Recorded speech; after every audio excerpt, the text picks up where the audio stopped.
दिनों रात भोला हमसे भंगिया पिसावे, तनिको ना एकर दर्द समझावे।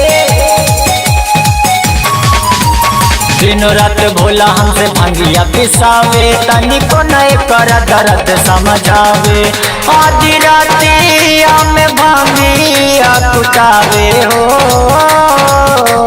हमारो से भोला देखा भंगिया पिसावे, तनिको ना एकर दर्द समझावे। हमारो से भोला देखा भंगिया पिसावे, तनिको ना एकर दर्द समझावे।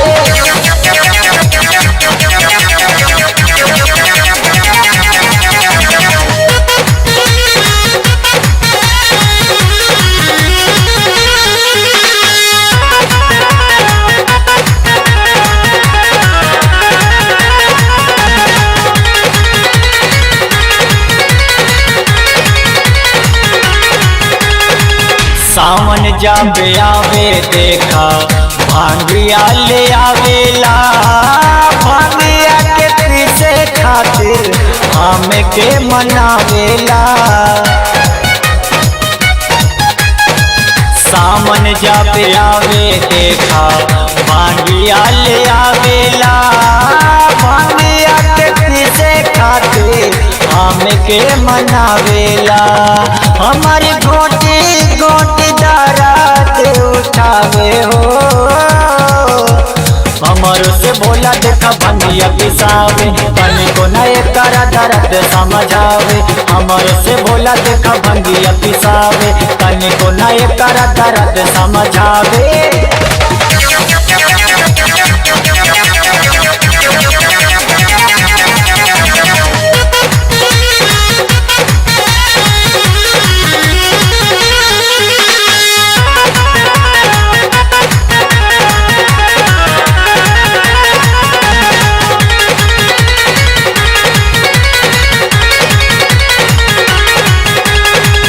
दिन भर करीले हम ये तैयारी हो, आवते ही मांगे भांग भोला भंडारी हो। दिन भर करीला हमका ये तैयारी हो, आवते ही मांगे भांग भोला भंडारी हो। चिलाम पचिलाम चढ़ावे हो, हमारो से भोला देखा भंगिया पिसावे, तनिको ना एकर दर्द समझावे। हमारो से भोला देखा भंगिया पिसावे, तनिको ना एकर दर्द समझावे। जय भोले।